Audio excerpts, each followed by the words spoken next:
What's up, everybody? My name is Galston Anthony, the best to ever do it, cinematographer, CEO, and director at 8-Track Pictures. You know, sometimes I'm trying to think about CEO and director.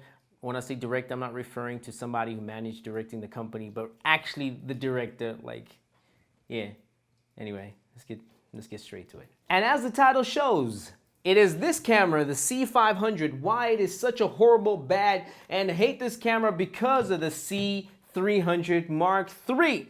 Now, need I remind you one more time that I am a C300 Mark III owner, and the C300 Mark III that I own has gone to ICU. So Camera Tech has loaned me the C500 to continue shooting the film that I was shooting. So they're not loaning me this camera to say good things about it. I'm actually not going to say too many positive things about it. Not to say this camera is a horrible one, but because of the C300, it is not that much of a camera that I would be putting up there anymore. Now, why do I say so?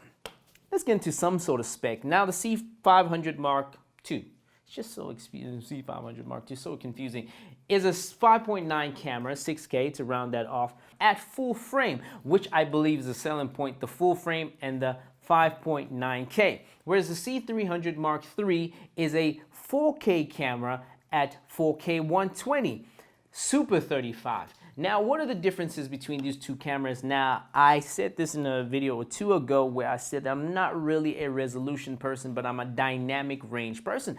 Canon claims that this has 13 stops, I think. And Canon claims that the C300 has 16 stops. That is the biggest difference in this camera. In the real world, and I've seen many tests on YouTube where they say you can't really see the difference. I can see the difference because I've used them both in real world, although not side by side, but I would shoot, say, for example, a scene in one room, and then the next day in the next room with a different camera, with the C500 versus C300, and I can see the performance difference is there. Now, one would say, hey, but it's a full frame. Look, I can remedy a full frame by just getting a different lens. Now, to have that really, really shallow depth of field, I could just change the glass that I'm using. For example, if I wanted an extra shallow depth, maybe I'd use it like a extra zoomed lens, say for example 130, 135, 200 millimeters, so that I can get that shallower depth of field similar to the full frame.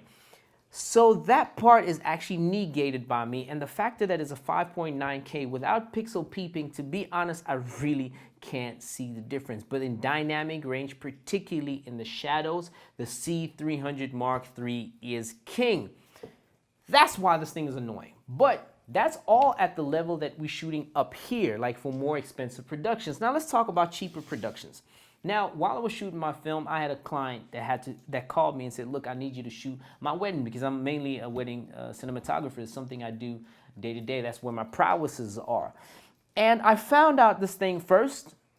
Its autofocus does not work above 60 frames at 1080p, which was annoying because I was so reliant on it when I was using the C300 Mark III. So that had a lot of points for me. And the 4K 120 in some instances where I wanted to shoot like a slow motion shot in my bigger film productions was not there, because the 60 frames, like, to just slow it down and post has that jittery feel as opposed to a 4K 120. It made a major difference for me. That's why I believe that this is a horrible camera. Now, finally, I decided to buy the C300 Mark III, not because it was my first choice. The C500 was my first choice. But what happened was that I didn't have enough money to purchase this camera, because it was quite expensive at $15,000 as opposed to $11,000 for the C300 Mark III. But then when I got it and then got this to use, I realized that, hey, all my money and bang for buck, pound for pound, the best camera is a C300 Mark III. So I'd rather buy another C300 Mark III as a B cam as opposed to this. But that is my view, that is my perspective, and you might know by now that I feel like the C300 Mark III is the best camera, all-rounder camera in the market to date. But again, my perspective, my view, I don't know how you feel about it, but if you feel like saving a couple of $10,000 to $20,000 to buy the best camera, I would say go for C300 Mark III. But that's my opinion. Hopefully my opinion matters. Until next time, make sure that you subscribe to my channel, hit the notification button, hit the like button, leave a lot of comments. I'm giving y'all so much duty, but hey, look, I'm just trying to get this channel to grow. And until next time, peace out.